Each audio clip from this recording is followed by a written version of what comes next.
This is why tanks are dying. Cheap drones from above, top attack missiles, loitering munitions, million-dollar armor, erased in seconds. Now here's the problem NATO doesn't want to admit out loud. If the sky can always reach the turret, the classic tank formula stops working. So the US answer wasn't a minor upgrade.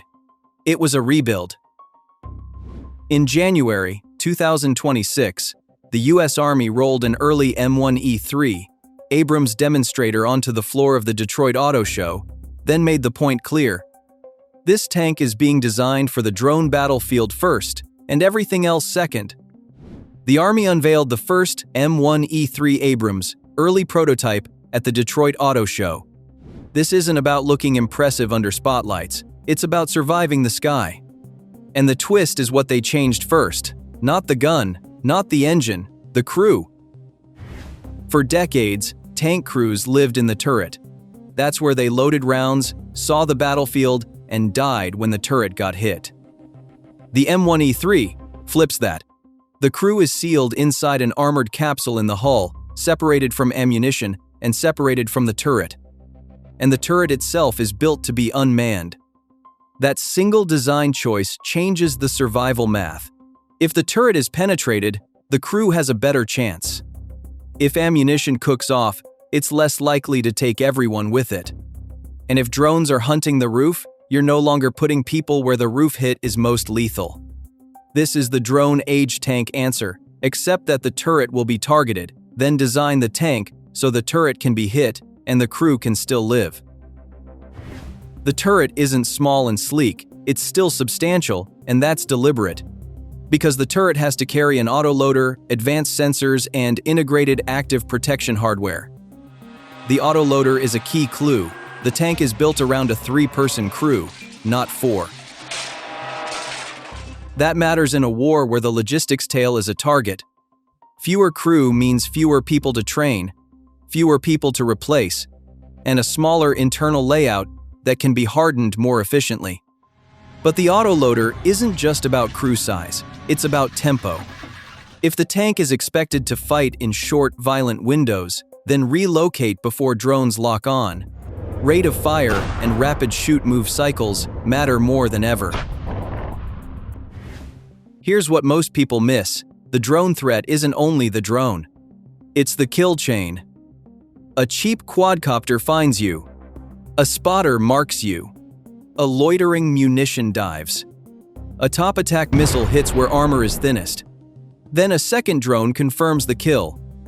So, the M1E3 isn't trying to be invincible, it's trying to break that chain. Active protection systems are designed to do that, detect incoming threats and intercept them before impact. In the Ukraine era, that matters as much as thick steel. And the Army's own modernization messaging has been consistent. The Abrams can't keep adding weight forever, and protection has to be built in, not bolted on later. The Abrams tank can no longer grow its capabilities without adding weight. We need to reduce its logistical footprint. That's the design logic behind M1E3, survivability without becoming heavier and slower. Now to the feature that's easy to misunderstand, the remote weapon station. This isn't a sci-fi laser, it's practical hardware designed for the exact problem Ukraine exposed. Threats that come from above and close. The prototype loadout described includes a 40mm Mk-19 grenade launcher and an integrated Javelin launcher on the station, modular, swappable, and built to add options. Why 40mm matters? Airburst munitions. In drone defense, the goal is not only direct hits, it's airburst insurance against swarms, shrapnel, and blast, designed to shred light drones before they reach top attack range. Why Javelin matters? Top attack on top attack. It gives the tank a way to respond to armored threats and certain elevated targets without depending entirely on the main gun. The deeper point is this: M1E3 is being built as a system that expects drones to be present every minute. So it needs sensors, a fast reaction loop, and close range options that don't waste the main gun's attention. The second battlefield lesson from Ukraine is brutal.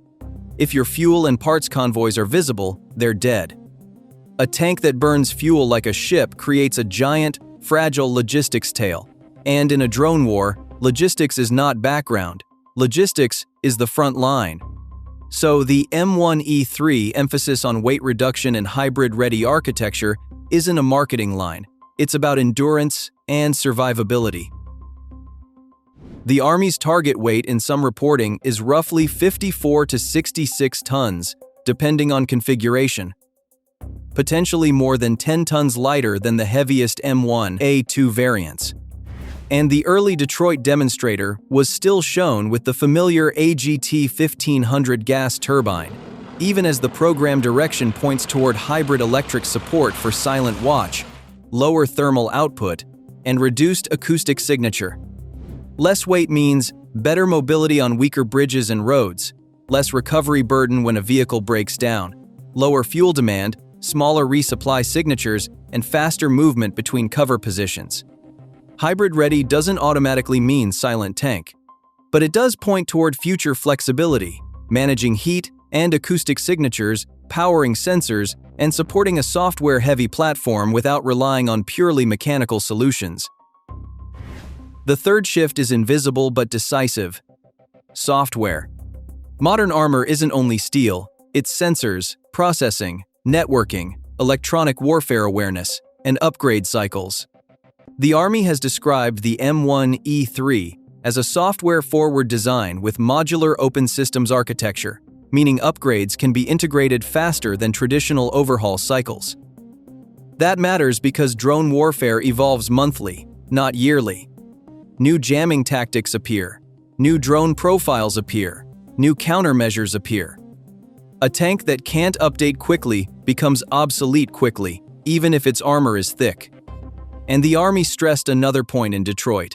This is an Army-led design, built with industry partners, and shaped by risk reduction work, meaning the prototype isn't a paper tank.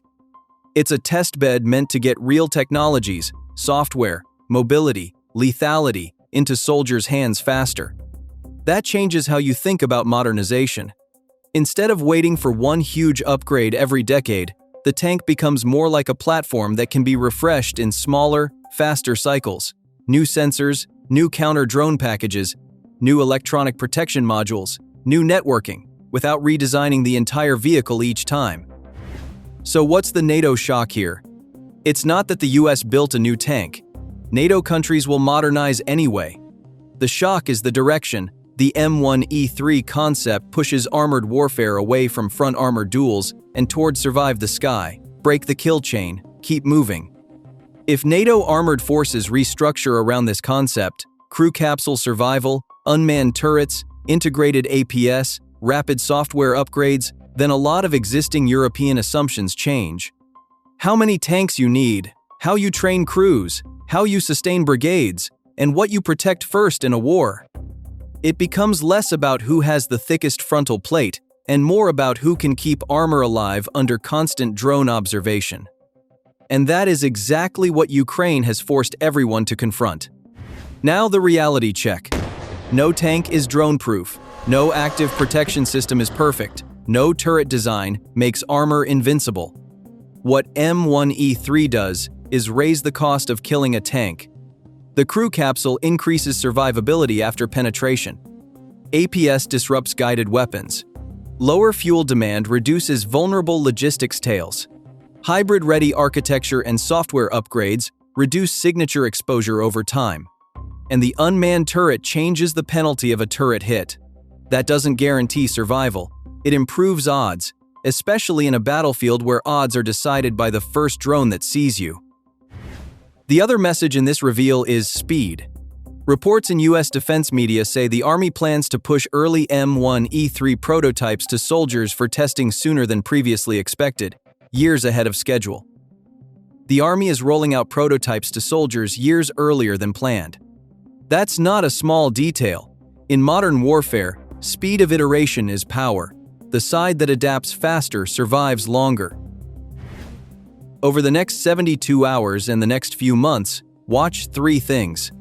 First, the protection stack. What APS and counter-drone layers get integrated, and how the Army tests them against real drone profiles. Second, the mobility trade-offs. How much weight is actually reduced, and what that does to range, maintenance, and deployment speed. Third, the software path. How quickly the architecture can accept upgrades, sensors, jammers, networking, because in a drone war, update speed is survivability. Tanks aren't dead, but the old tank is. The M1E3 is the US admitting that the sky now owns the battlefield, and building an Abrams that is finally designed to fight there.